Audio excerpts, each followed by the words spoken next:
Carl Cosby back again on the Porky's Delight YouTube channel. Folks, it's been a while since I've been on the program, and I've been told it's time to tell the long-awaited Chuck Berry story. We hear these stories quite a bit, and we think they're fantastic, and we want everyone else to hear them too. Famous and not so famous people that Carl's hung out with. Well, yes, Elwood, that is correct.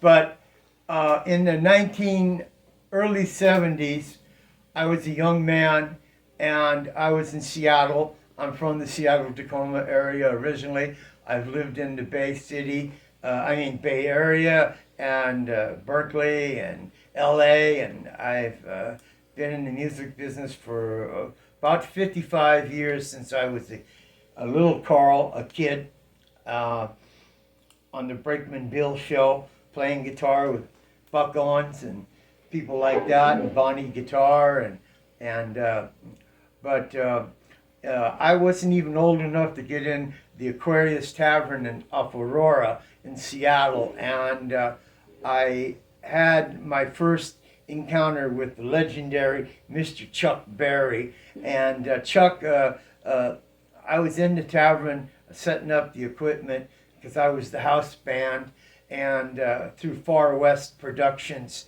and they booked us to be the backup band for Chuck Berry, but they told us nothing about Chuck at all, and I was so young I didn't know what the hell was up. But lo and behold, there he is, walks through the back door carrying his twin Fender Reverb amp and his famous red guitar, Gibson, and he said, where is everybody? And I said, I don't know, but I'll try and find somebody, Mr. Berry. And I got somebody, and he was talking to the guy, and he set up his amp, and he said, kid, because that's what he called most pasty white kids, kid, are you part of the house band? And I said, yes, sir, I am.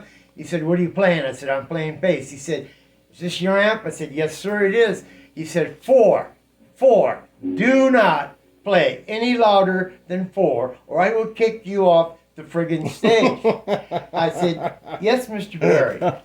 And I don't give autographs, and I don't talk to anybody, really. And Chuck Berry in those days got $1,000 to go on stage for a 45-minute set, and $1,000 to come off the stage.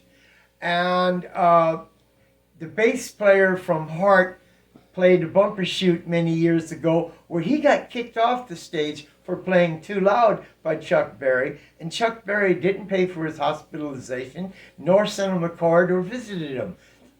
Gee, I wonder why. If Keith Richards thinks he had problems with Chuck Berry, guess what? The bass player from Heart at the time didn't, and I did. I got through it, 45-minute set, and I didn't play most things in A, like most rock and roll kids, most rock and roll white pasty boys played in A.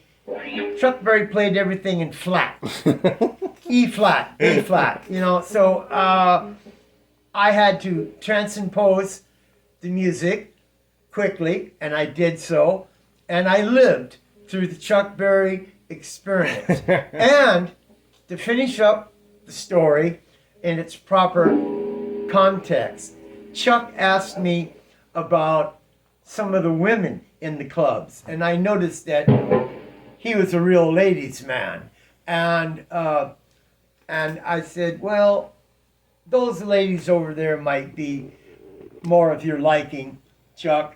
And I broke down, called him Chuck, and he didn't like it. He corrected me and told me, Mr. Berry to you. And I said, very good, Mr. Berry. Those girls over there, but I'm the bass player. If you can remember, Mr. Berry, I'm not a pimp. And that was my only time that I ever worked with Chuck Berry. And it wasn't a pleasure. And it really turned me off on playing any more of his music again. And that wasn't in E flat. Right. End of story. No. There's more to the story. Why? A little while later, you went into a store. Oh, yes. Oh, yes. I forgot that one. Yes, many years ago also, after all of this happened, I think it was 1970 or 71, I worked with Mr. Berry at the Aquarius Tavern in Seattle, but it was, I was in a little convenience store, and you know how us guys are. We look at, some of us will glance at Playboy or Penthouse, and this magazine wasn't even a Penthouse or a Playboy. It was a, dare I say, Cherry magazine with a big cherry on it, and it said something about Chuck's nuts. And someone had broke into his Detroit home at his restaurant and, stole pictures, because Mr. Berry would go to a motel room with his prostitute or his groupie, and he would take pictures of them with the tripod, the ladies holding his family jewels. And it was called Chuck's Nuts. And I got a good laugh out of it. And and it damaged me for a few years. And I can honestly tell you that what can you say about a man that films women going to the bathroom in this restaurant in Detroit?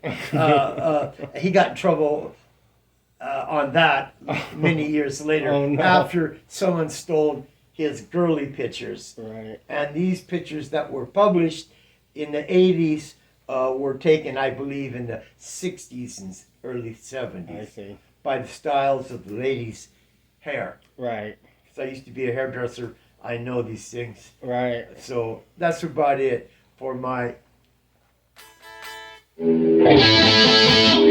Chuck Berry story. And I didn't know I could get through that, but I made it. Thank you. Carl Crosby signing out.